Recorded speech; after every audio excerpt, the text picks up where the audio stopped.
വ്യാജ ബോംബ് സന്ദേശകരെ കണ്ടെത്തിയപ്പോൾ പോലീസ് ഞെട്ടി. രാജ്യതലസ്ഥാനത്ത് തുടർച്ചയായി ഉണ്ടാകുന്ന വ്യാജ ബോംബ് ഭീഷണികൾക്ക് പിന്നിൽ അതേ സ്കൂളുകളിലെ വിദ്യാർത്ഥികളെന്ന് പോലീസ് കണ്ടെത്തൽ. ക്രിസ്മസ് പരീക്ഷ മാറ്റിവെപ്പിക്കാൻ വേണ്ടിയാണ് ഇത്തരത്തിൽ വ്യാജ സന്ദേശം അയക്കുന്നതെന്നാണ് കുട്ടികൾ നൽകിയ മൊഴി. കുട്ടികളെ കൗൺസിലിംഗ് നൽകിയ ശേഷം രക്ഷിതാക്കളോടൊപ്പം വിട്ടയച്ചു.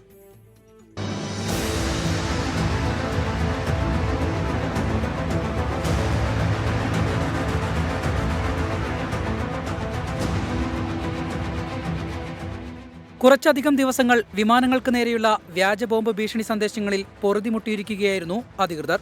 ഇതിനിടയിലാണ് തലവേദനയായി രാജ്യതലസ്ഥാനത്ത് സ്കൂളുകൾക്ക് നേരെയുള്ള ബോംബ് ഭീഷണികൾ. കഴിഞ്ഞ 11 ദിവസത്തിനിടെ ഡൽഹിയിൽ 100 സ്കൂളുകൾക്കാണ് ഇമെയിൽ വഴി ഭീഷണി സന്ദേശം എത്തിയത്.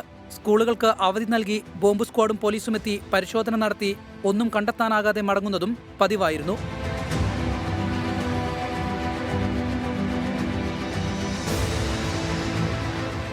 വ്യാജ സന്ദേശങ്ങൾ അയച്ചാൽ സ്കൂളുകൾക്ക് അവധി കിട്ടുമെന്ന ധാരണ വിദ്യാർത്ഥികൾ ഏറ്റെടുക്കുകയായിരുന്നുവെന്നാണ് പോലീസ് പറയുന്നത്. വ്യാജ സന്ദേശങ്ങളുടെ അന്വേഷണം എത്തിയത് അതത് സ്കൂളുകളിലെ വിദ്യാർത്ഥികളിൽ തന്നെയാണ്. നവംബർ അവസാനം വെങ്കടേശ്വർ സ്കൂളിന് നേരെയുള്ള ബോംബ് ഭീഷണി സന്ദേശത്തിന് പിന്നിൽ സഹോദരങ്ങളാണ്. തലേദിവസം പ്രശാന്തി വിഹാറിലെ PVR മൾട്ടിപ്ലക്സിന് നേരെയുണ്ടായ വ്യാജ ഭീഷണി സന്ദേശമാണ് പ്രചോദനമായതെന്നാണ് പോലീസ് പറയുന്നത്. ക്രിസ്മസ് പരീക്ഷ നടക്കുന്നതിനാൽ അത് ഒഴിവാക്കാനും അവധി കിട്ടാനുമാണ് കുട്ടിക്കൂട്ടത്തിന്റെ വ്യാജക്കളി. സംഭവത്തിൽ കേസെടുത്തില്ലെങ്കിലും മുന്നറിയിപ്പ് നൽകി കൗൺസിലിംഗും നൽകി വിട്ടയക്കുകയായിരുന്നു.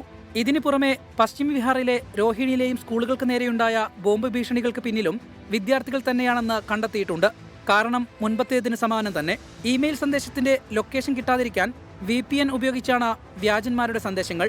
വ്യാജ ബോംബ് ഭീഷണി സന്ദേശങ്ങൾ കുട്ടിക്കളിയല്ല. അതിന്റെ ഗൗരവം എന്താണെന്നടക്കം മനസ്സിലാക്കി കൊടുക്കാൻ ഒരുങ്ങുകയാണ് വിദ്യാഭ്യാസ വകുപ്പ്.